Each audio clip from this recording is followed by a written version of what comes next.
Hey, Mbiti, how would you evaluate your play so far this season? How are you feeling in this defense right now?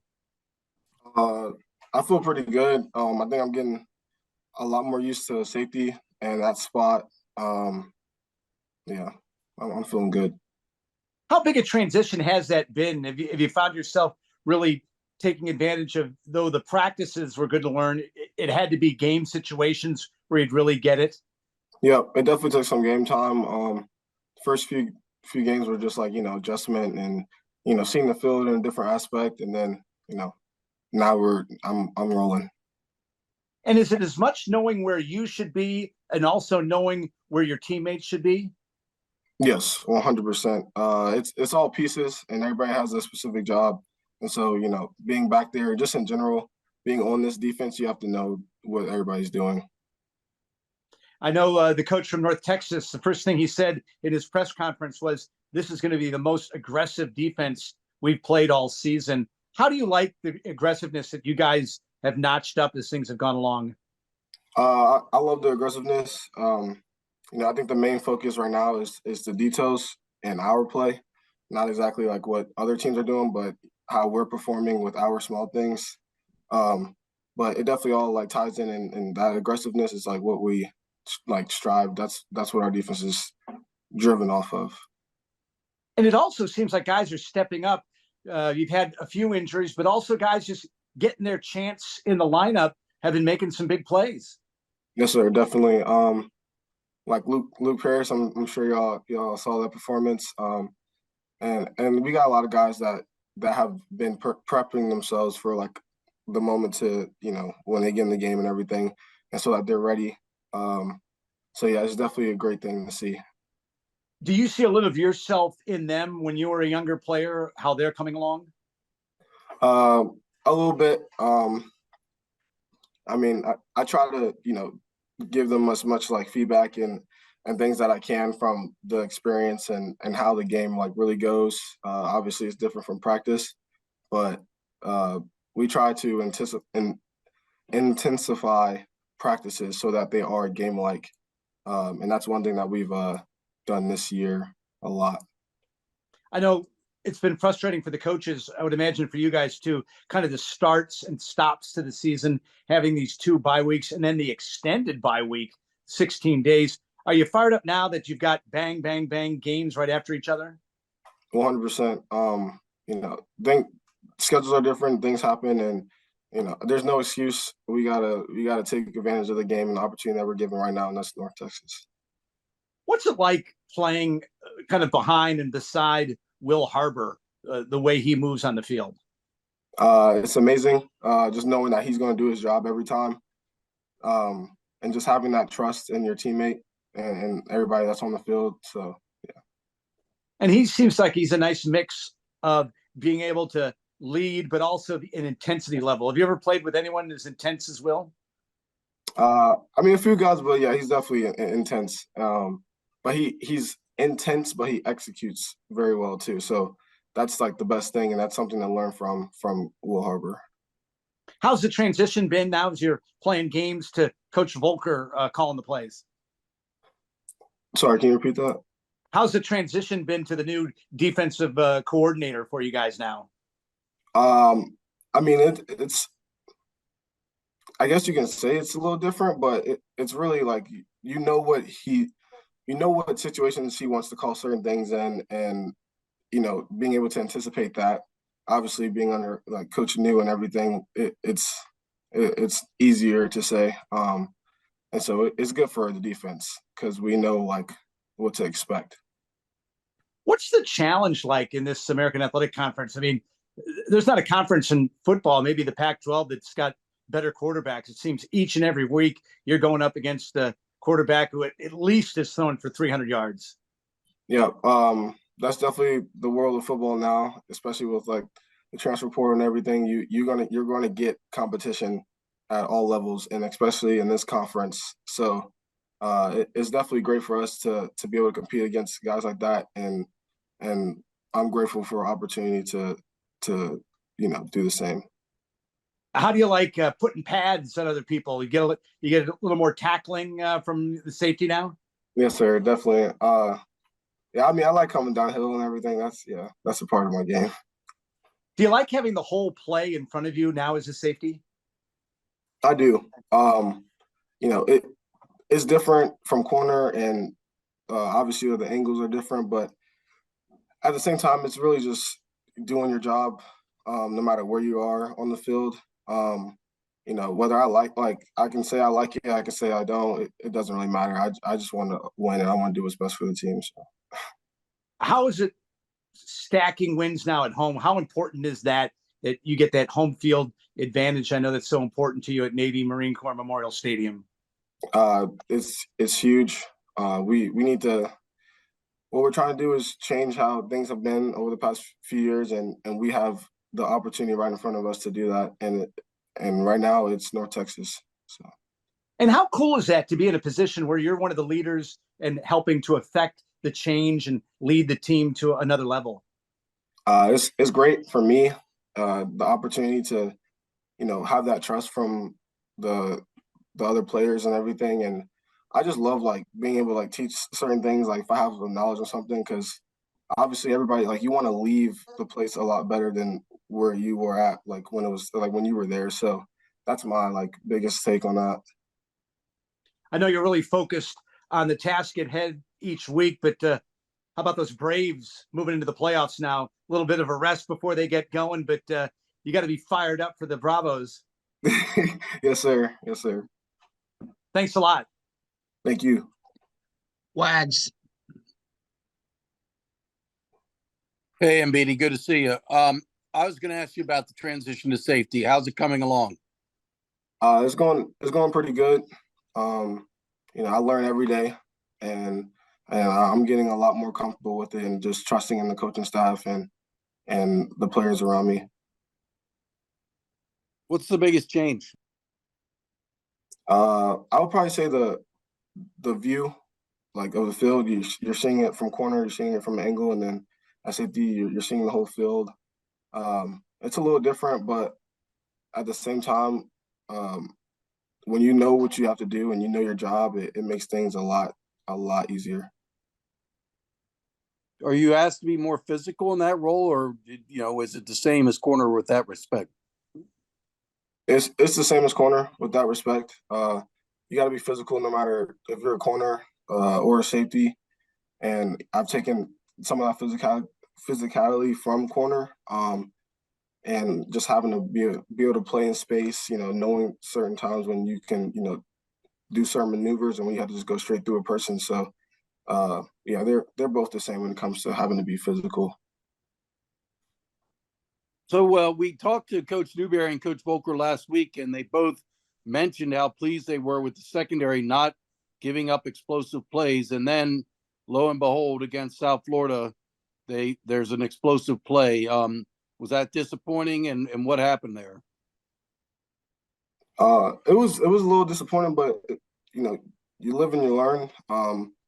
We can't have certain miscommunications, and we all have to be on the same page. We all got to know what we're going to do and be able to anticipate stuff. And, that's where we're at right now, and doing our job and the small things better. What another pass happy team is going to throw it around here. North Texas coming in. How, talk about the challenge you're facing with another team that's going to challenge the secondary. Yep. They got a lot of speed with their receiving core, and the quarterback's pretty good, both of them. So it'll be another good challenge, but we're going to be ready for it. One of the things we were talking to Coach Newberry about was, reestablishing Navy Marine Corps Memorial Stadium as a home field advantage. Navy has lost too many games at home since 2020. 5-13 record at home. That's not at all what you would expect. There used to be a time when Navy was virtually unbeatable at home. Have you all talked about that at all? Is that a priority to reestablish that home field advantage? Yes, sir. Definitely is. That's one thing that we harp on when we're going into our stadium, is to protect the house and definitely turn things around with that. That's huge. All right, thanks, Mbiti. Thank you. Or I just make another trip around. Scott, you have anything? Yeah, BD, what do you, once the season gets going and you kind of get your routine on the yard, what do you like doing when you're not practicing and going through team meetings? What do you like to do away from football? Hold on. I've been on like with the season, like you're normally locked in on the moments and stuff like that with like school and everything. I mean, I try to get outside, like, and socialize with my friends. That's really like what I try to do. Sometimes, you know, I like to take time to myself as well because you have long weeks and you need to reflect on certain things. So yeah, I think socializing with friends and spending time with them, that's what I like to do. Does any of your family or friends have the ability to come and see you play at home games or any of the road games? My family tries to come a lot, and we also the Memphis game I was able to see my dad because I'm from Georgia, so it was an easier drive for him. So yeah, every time I get a chance or every time they get a chance and it works out, I definitely spend time with them. That's awesome. Thanks. Yes, sir. Thank you. Wags, back to you to finish it up. And Mbiti, could you kind of describe to us the difference between bandit safety and free safety? What's different about what you're doing and what Rayon Lane is doing? The difference is just space. You know, at bandit, obviously you're in the boundary, and you know things are it hits a lot faster. And then at free safety, you have more time to like react and you also have to be able to like cover in space and stuff like that. So that's probably the difference is just the amount of time things happen and like how fast the reaction has to be. And obviously, kind of you and Evan Gibbons are kind of a combo, and you guys have different skill sets. From what I understand, in talking to Coach Volker and Coach Newberry, is that they use Gibbons a lot more when they go to a nickel or dime package, and he often plays what in essence would be the striker position. Can you kind of talk about how you guys share that position and have different attributes you bring to the table? It helps us both 100%.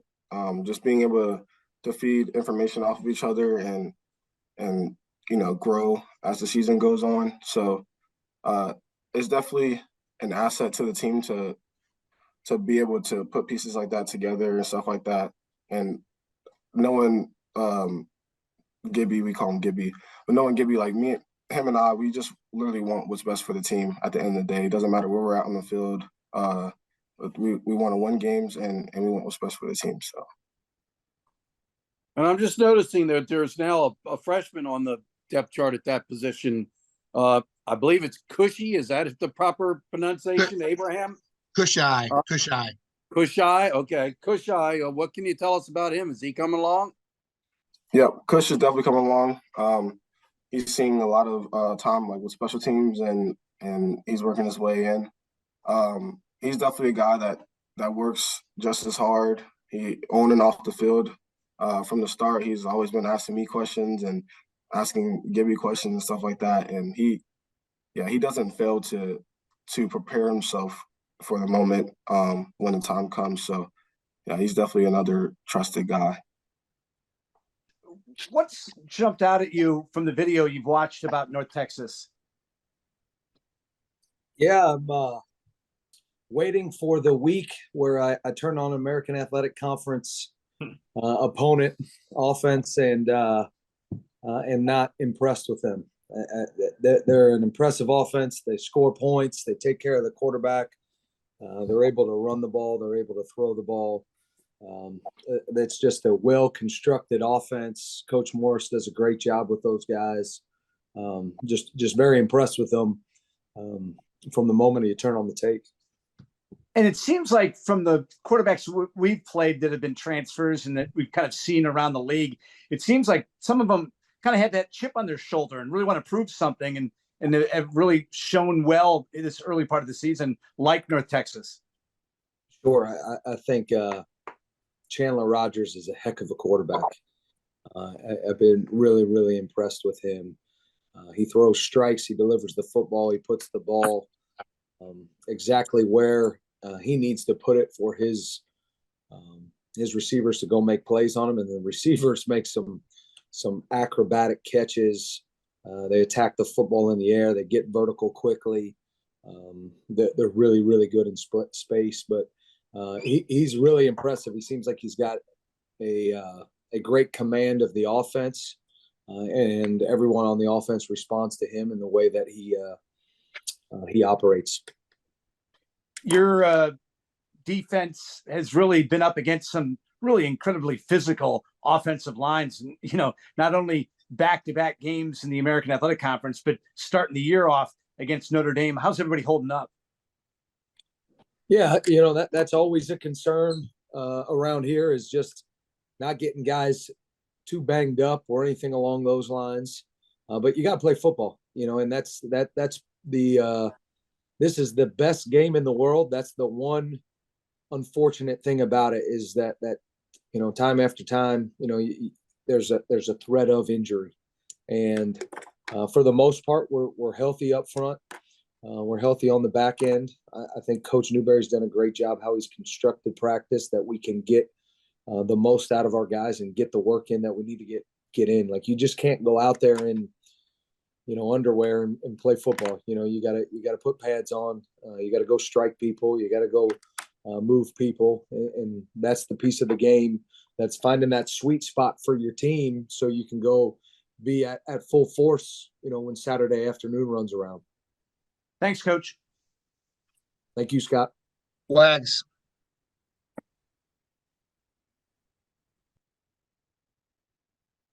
You're muted, Wags. Sorry about that. PJ, why don't you give the assessment of South Florida? They had 21 first downs, 435 yards total offense. What was your assessment of the defensive performance Saturday? Yeah, we got to be better. That's really what it comes down to, and it all starts with me. And I'll tell you the exact same thing. I'm an open book that I told our guys. When we win a football game, it's because of them, and when we lose, it's because of me. And that's exactly how I'm going to operate. And I think that's the thing. So we look at everything. We had opportunities to get off the field. I thought going into the game, we needed to be very, very good on short yardage. And we had 4 fourth down opportunities, and we only got off the field on one of those. And 2 of those other ones were 4th and 1, where they got it by a few inches. So it's a game of inches, and those 3 conversions on 4th down allowed them to continue to go on and score in all those opportunities. So I think those were 3 critical plays in the football game, where we had people where we need to be for the most part, and we got to get off the field there. And then obviously can't give up an 88-yard touchdown. I think that's something that absolutely cannot happen, and we got to get that addressed and fixed and go from there. I think the guys battled their tails off, were put in some tough situations, and really battled, came up with some excellent football plays. I mean, we knew we needed to knock out the run. They had less than 100 yards rushing, coming in averaging well over 200. Over 200. We took the ball away a few times, sacked the quarterback 4 times, hit him another 5. We were able to get to the queue. Just overall, though, we got to tackle better, and we got to get off the field in those critical situations. So what happened on the 88-yard pass play? From the naked eye, it looked like there was no safety help over the top. Was that by design, or did somebody bite on something? They ran a switch route. We were in cover 4, so you're in a good coverage there against that particular route, and we just did not fundamentally get done what we needed to get done there. Probably a little bit of poor technique and fundamentals. Maybe a little dirty eyes as well on that particular play. But I'll take full ownership of that. I got to make sure that we understand exactly where our eyes need to be and what we're looking at in that particular situation, so we can be where we need to be and be a lot closer. We should be a lot closer to that route and that coverage, be in really good shape. So after the game, I was asking Coach about Newberry about missed tackles, and he was thinking more in terms of run, because the run defense was solid, did a good job of containment on the quarterback, all that. I mean, I had said to him, I thought what I was talking about with missed tackles was more on the perimeter on pass plays. And it turned out when Coach Newberry looked at the film, sure enough, some short pass plays turned into longer than they should have been pass plays because of some missed tackles. Your assessment there? I think Coach said 20 missed tackles. He did. Yes. So, obviously it's what I just mentioned before. It's not good enough. And as coaches, we're looking at all that and see how we can improve that. I think we drill and coach tackling probably more than anybody around. I'd be hard pressed to say that. And when you play, a talented team like South Florida, and they get the ball out in space and challenge you vertically, challenge you horizontally, it's challenging. It's tough. And they create matchups where you are one-on-one. We talk about it defensively. You've got to win your one-on-one battles. The things that can't happen are us lose leverage when we do it. And I think it's become a deal around here. The only people more upset than Coach Newberry and myself and the rest of the staff with the tackling are the players. They're upset about it. They want to get it fixed. And I see Strauss has some baseball on behind him. I'm a baseball guy. This is how I sort of relate it to the defense is, when you're a young player playing baseball, and you go up to the plate and you strike out, and then you go back into the dugout, and all you think about is striking out. And then you come back up to the plate and you grip the bat harder. Well, because you're angry, you're mad, you're frustrated, you grip the bat harder. Well, that just makes you slower through the zone. And I think that's sort of the analogy that I use to tell our guys, we've got to go cut it loose. There's no hesitation in the word defense. We have to go out there and attack or leverage. We've got to go take space. We're drilling that. I think that's a big thing for us defensively moving forward, is we have to be on the attack, and we can't be afraid of making a mistake. We can't be anything less than the aggressor. We have to solve our problems with aggression. And we're making an added emphasis. I thought the guys did an excellent job with that at practice yesterday. And one day at practice isn't going to get it done. It's got to be consistent moving forward. And it's something that we're attacking as a coaching staff. And I know the guys are attacking so we can get this thing back to where it needs to be defensively.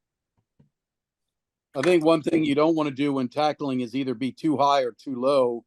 I noticed a few instances where guys dove at people's feet, where if they wriggled their feet out of you, you're done. And same thing with trying to tackle somebody up around the shoulders. If they, if you don't get them down, do you think the key is more squaring up and really getting full into the body, and that way there's no doubt? Well, I mean, obviously you want a forcible blow from the shoulder, whether you're a profile tackle. So profile tackle is something where your eyes are on the near pec, or you're a rugby tackle guy where you're down and your eyes are on the near hip. We talk about being cheek to cheek. So my cheek on his butt cheek, that's how that works. In either one of those instances, you need a forcible blow from the shoulder, and you need violent upper body movement, as well as continuing to drive your legs. And we're having an added emphasis in all those facets. We don't want to leave our feet. We want to run through contact. You need a forcible blow from the shoulder. You need if it's a profile tackle, you want 2 violent uppercuts. If it's a rugby tackle, you want violent scissors of the hands, and then drive for 5 or wrap and roll. And really those are the things that we're coaching nonstop. And what the other piece of it is, you referenced it earlier, was on a couple of those screens, we just sort of sat and waited. And that's what I'm talking about, where we have to go attack and go take space. They threw one of those screens early in the game that went for a longer yardage gain against us, and the Apex player went and took the space. Well, he ended up getting blocked from the side by one of the offensive linemen, but it cleaned it up for everyone else, to continue on their pursuit path and get it down. And we ended up knocking it down for a 0-yard gain. Well, I see Pete on here. I'll let him take the floor. Pete, PJ, I want to go back to the analogy with the gripping the bat harder. Is that something that at times, despite some of the experience you have out there, particularly at corner, guys are conscious about not getting double moved, not getting beat deep, that almost at times it's kind of more thinking, not instinct. We see guys fall down, out there. That, sometimes that happens by chance. But do you think sometimes guys are so concerned about getting beat by the double move, getting beat with the ball over their head? Because obviously that's one thing you guys have really enforced, that, hey, we just can't get beat over the top like that. Yeah, I think a lot of times, your confidence just comes through your preparation, and we've got guys that prepare the right way, and they want to do well. And,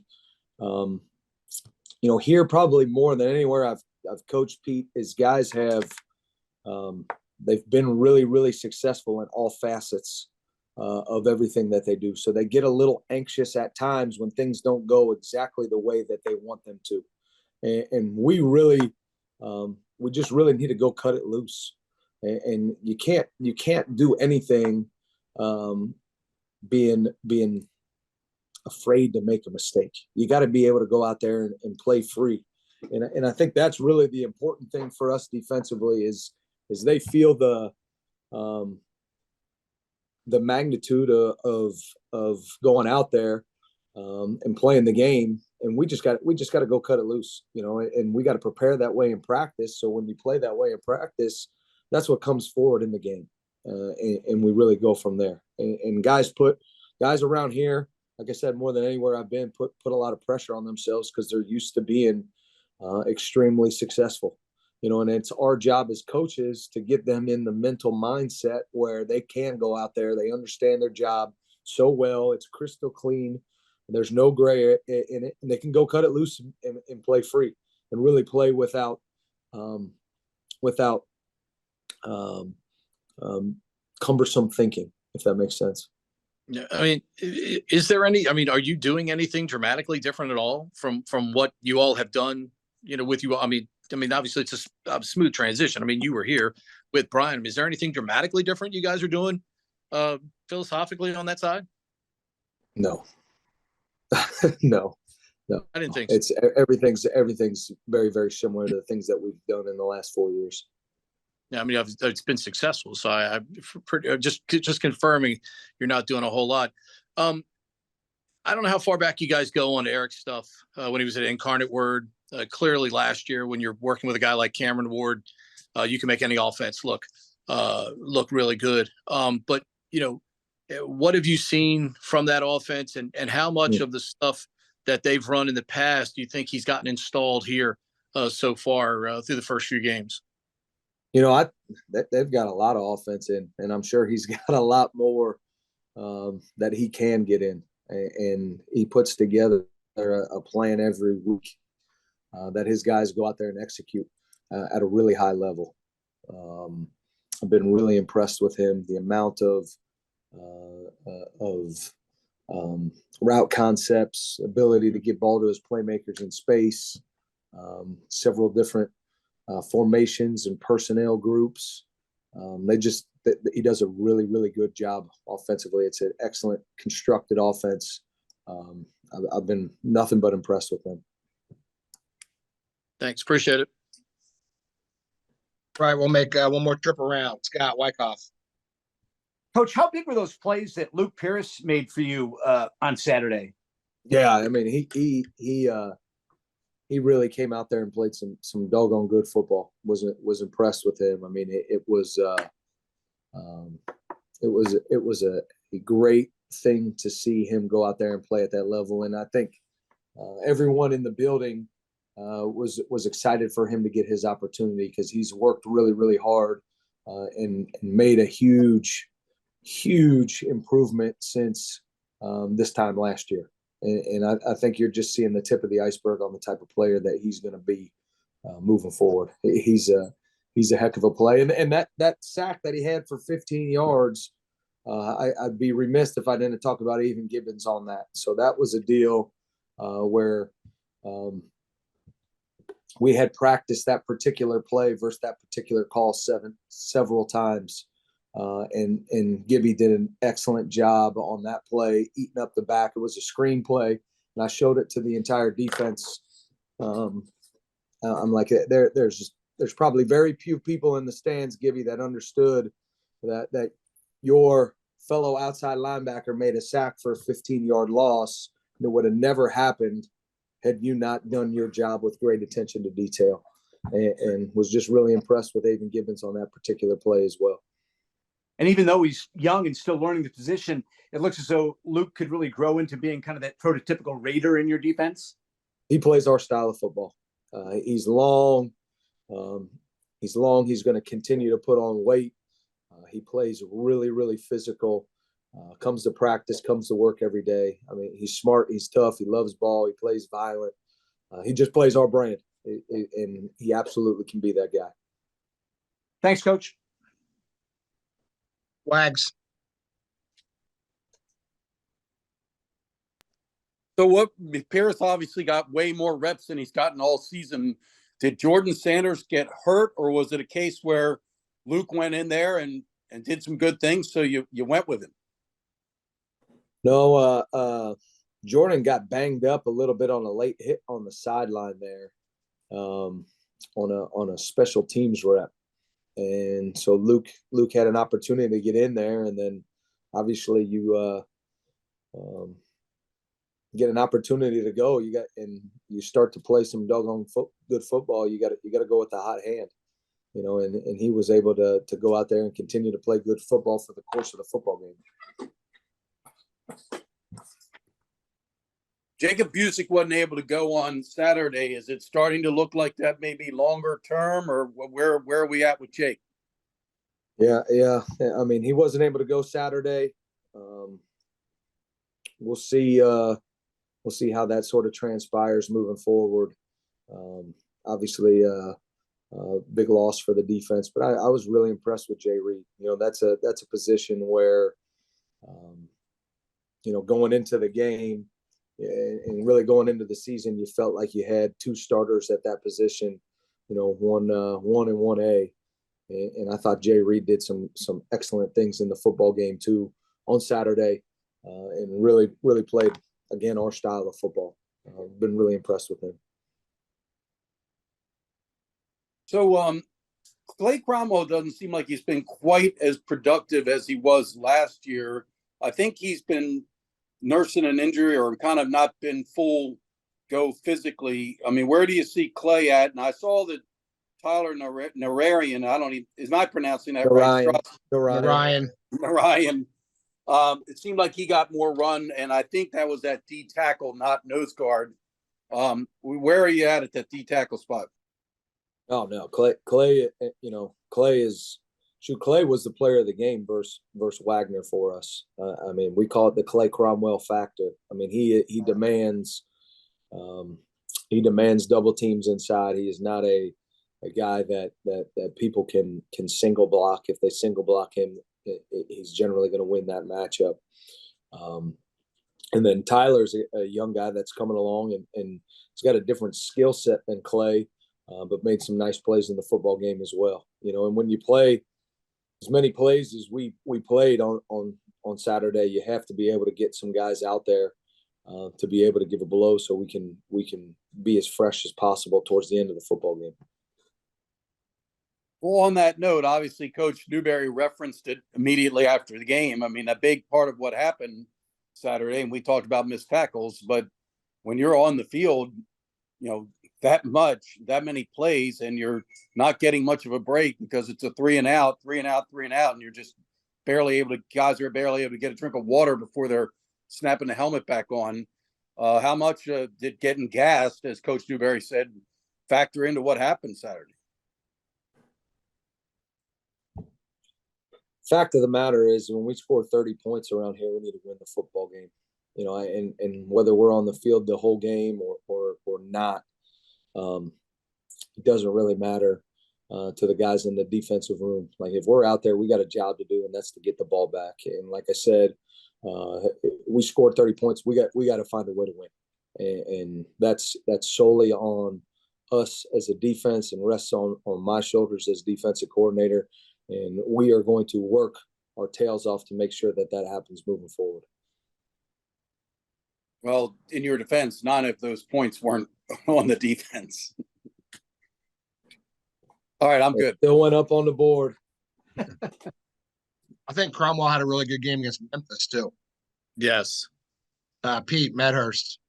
First of all, Wags, there's a great pronunciation guide in the Navy notes every week if you for our players, both verbally and in print. PJ, Landon Robinson, terrific.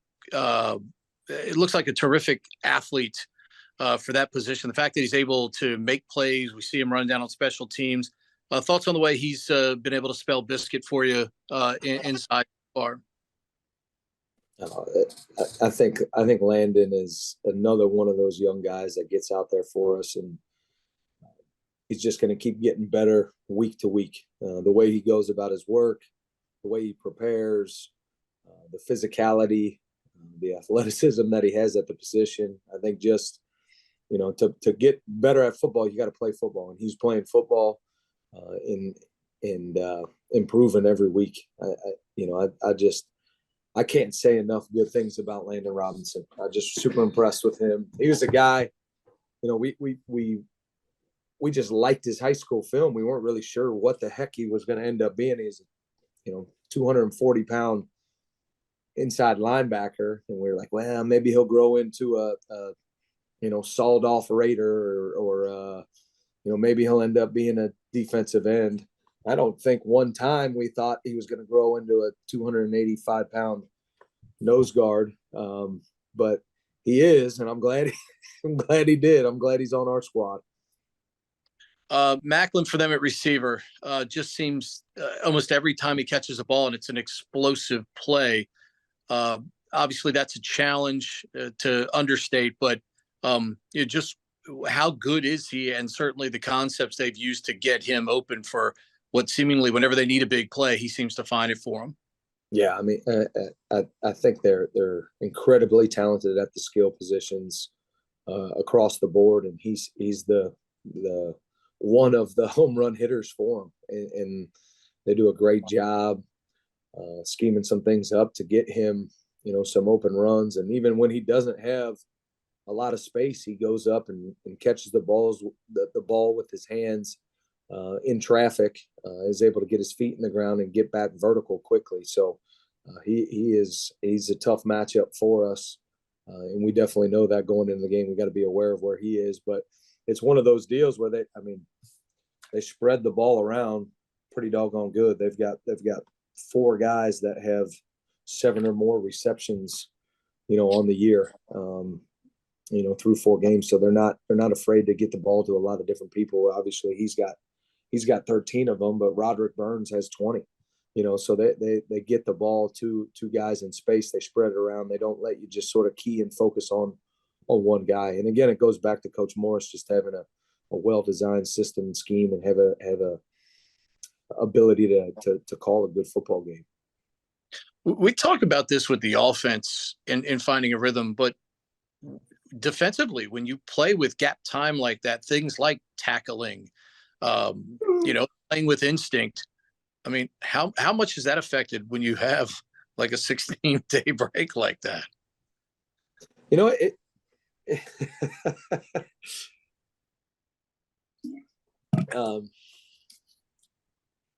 It can from it can from time to time, but we're not going to make excuses on those things. The schedule is the schedule. We knew it going into the year. And there's pluses and minuses to playing on a regular week, playing on a short week, playing on a bye week, all those things.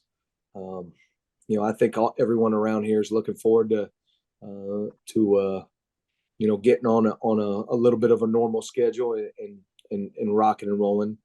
But during a regular week, there's still challenges there, and we'll just keep battling and we'll keep moving forward from there.